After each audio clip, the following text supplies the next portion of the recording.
Advocate George C. Carpent, President of Safalam 55 plus Pala, Sri Abdullah Khan, Secretary, office bearers and esteemed members of Safalam, and my dear listeners. I am Professor Augustine A. Thomas, speaking on the occasion of the International English Language Day observance. It was Napoleon Bonaparte who called the English a nation of shopkeepers. It is said that the French people are much theoretical but not practical. For example, the French make constitutions, but they don't use them. However, the British adapt them and use them. The Germans may be immensely philosophical, but they don't know how to use their philosophy practically. It is up to the British people to put them into practice. The Roman Emperor Julius Caesar was the epitome of militancy.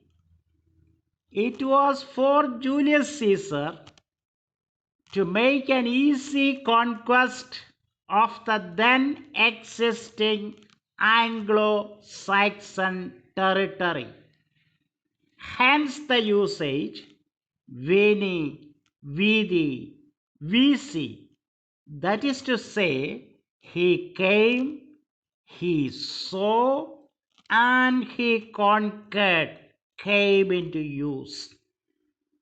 But centuries later, it was up to England to implement this conquering spirit in a more effective manner.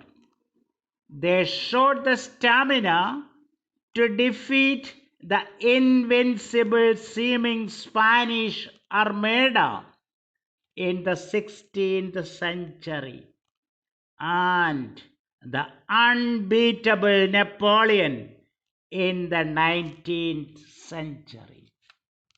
What do all these mean? The English are experts in business, in trade and commerce. And their language, which is English, too has all the qualities of being a business class. Please remember the famous statement that the Battle of Waterloo was won actually in the playfields of Eton Public School. We do observe 23rd April as the English Language Day. And of course, the first name that comes to our mind is that of William Shakespeare. Shakespeare was born in the countryside of Stratford-on-Avon on 23rd April in 1564. It was during the reign of Queen Elizabeth I, who was the last ruler in the Tudor dynasty. The Elizabethan age was one which witnessed the peak of what is called the European Renaissance, when all types of fresh ideas came to England in a torrential manner. The adventurous Britishers started exploring into faraway countries, establishing trade links wherever they went. And simultaneously, the English language also penetrated into the four corners of the world. William Shakespeare's birthday is observed as English Language Day. Incidentally, His death also happened on 23rd April. The year was 1616. Our prime concern today is to appreciate the fact that this particular language has become a link language. It has also become the coveted medium of science, technology, medical practices, and trade and commerce. The felicity of this language, whose alphabet contains only 26 letters, is a major point of attraction. Its rich and variegated literature remains a marvel to all those who love the world of letters. Now, $1,000,000 question arises in front of us. What is the relevance of considering a particular language as one's mother tongue? Is not the concept of the mother tongue in itself a misnomer? If you think impartially, you can understand that there is nothing called a mother tongue. The whole fanfare and sentimentalism unleashed in the name of one's mother tongue, being considered as pious and holy, is just a product of a narrow vision, or parochialism and chauvinism. We can see many people taking extreme positions when it comes to their regional language, and we see fights and even unlawful activities being staged on such issues. No language is superior or inferior, and nobody is born with any particular language. A language is an acquired product which happens as part of one's growth from infancy. Of course, contributory factors will be there. So it would be more appropriate to respect all languages equally. And anybody can select any language for his or her use. English can be your mother tongue, and for that matter, French or Spanish or Hindi or Tamil or Malayalam. It is advisable to shed all concepts of holiness being attributed to any particular language.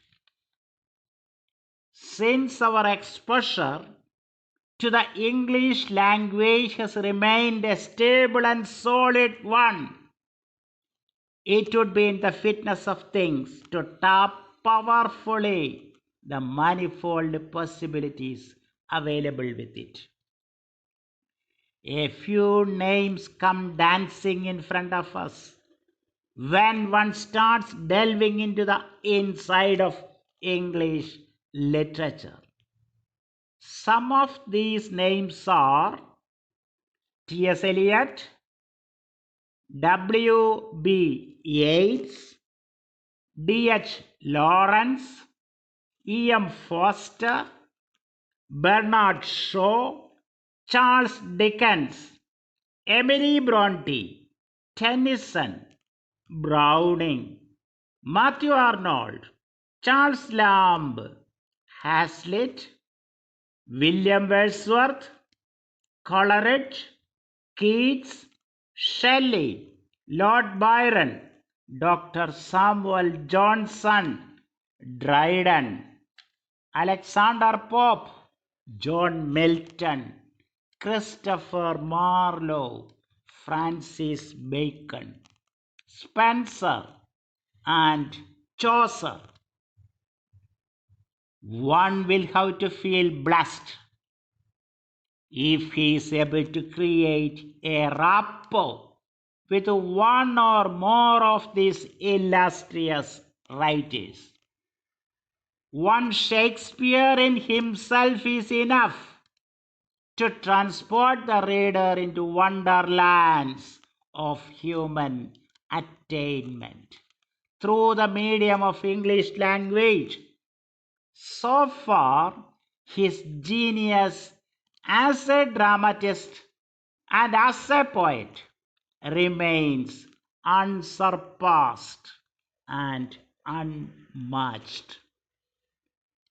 I had the good fortune to use the Safalam online platform to give some presentations about a few plays of Shakespeare.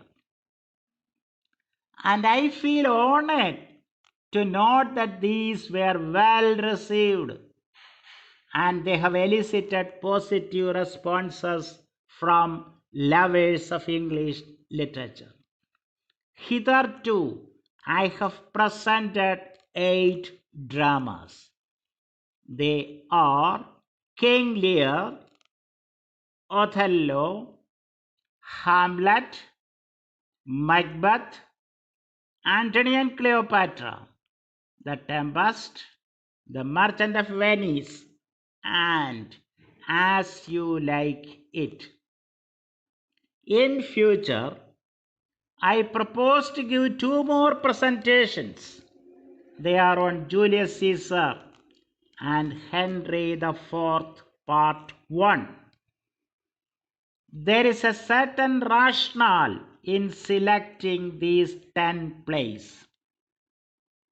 It is because these 10 plays cover the major cross-sections into which Shakespeare's dramas are categorized by some leading critics.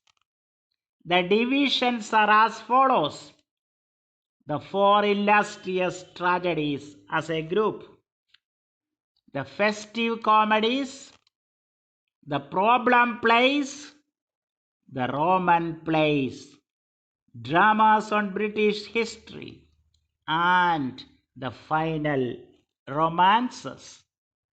I may conclude by stating that the scope of the language right now is very big and it is only likely to increase in future. In the present digital world and in the context of the expansion of artificial intelligence and augmented technologies, the study of the English language can surely provide plenty of employment potentials also. Thank you.